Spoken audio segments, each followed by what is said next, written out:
Jan-Hein, thanks for coming. I wanted to talk to you about a couple of cases that you had, joint sepsis cases. And it's something I see on the racetrack a lot, more than I want to see. And I'm interested in what your cases are like. Yes, we had one case where a horse had been treated, obviously, in the coffin joints. 10 days later, it went to a show. And in the morning at the show, the groom found him on 3 legs with the front leg held up. So the rider called me up, shipped the horse into our clinic, and it was very obviously quickly that it was a joint infection of the coffin joint. We did tests on white blood cells and arthrocentesis. We had clearly elevated, I think, 13,000 white blood cells in the joint. SAA was not that high. It was like around 50, close to 50, and a little higher in the blood. We did the joint lavage. We did a local antibiotics perfusion of the lower leg, and on day 2, the horse was much, much better clinically. We did arthrocentesis again. The values had gone up a little bit, I think. Anyway, we decided to put the horse on the table again, to flush the joint one more time on the lying down horse, do a local antibiotics perfusion, and on day 3 the horse was basically almost sound. It was still 1 out of 5, but it was loading very good. We checked the horse for about 8-9 days, and on day 9 he had a relapse. He was just, although he was still under antibiotics, holding that foot up again. We did the same treatment, and from day 10 on the horse has been good, and we discarded him at day 12. The SAA and white blood cells just went up and down really nicely with the infection and with the symptoms. You could really monitor what was going on.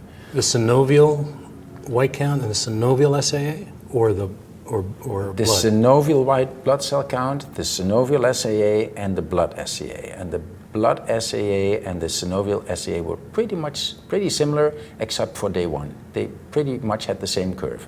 Now the blood white blood cells was constant. There was no changes in there, and temperature were not changing either. So the temperature and the blood white blood cells were not important for me to monitor, or at this case, and the local SAA and the SAA in the blood did give an indication of what was going on. Interesting. And that contrasts to another case you had, a tendon sheath case? A tendon sheath, which is similar to also other cases where we had a horse shipped in with a carpal sheath infection, had been going on for 3 weeks. These people managing the horse also had this stable-lab device and tested the SAA, which had been 0 the whole time. Now they had been flushing and treating it, but were uncertain whether it was an infection, yes or no. When horse shipped in, it was very lame. It had a very swollen tendon sheath, and it had, I think, 30,000 white blood cells in it. It was almost pus coming out, and an SAA of 0, both in the tendon sheath as in the blood. We had a long fight with this tendon sheath to heal. But after 3 weeks, got it loading again, and I think the horse went home after 4 weeks, sound again. But all through this period, we checked the SAA, and it was always 0. So when the SAA does react to an infection, it is a great tool of monitoring, but there is false negatives where we... When it comes to joint sepsis in particular. Exactly. Yeah. And so the confusion that can occur, do you think the chronicity had anything to do with it? One was more acute and one was more chronic, or is that just the way it is in SAA? I've seen acute joint infections with an SAA of 0 as well. Okay. So I don't, the very first time when we had the machine, I did rely on it, but I don't rely on the SAA for a joint infection. Great. It's important. Yes. Yeah. It's the story of taking all the symptoms into account and not rely on one thing only. Right.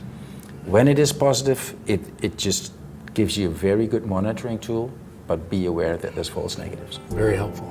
Great. Well, thank you very much. Okay, thank you.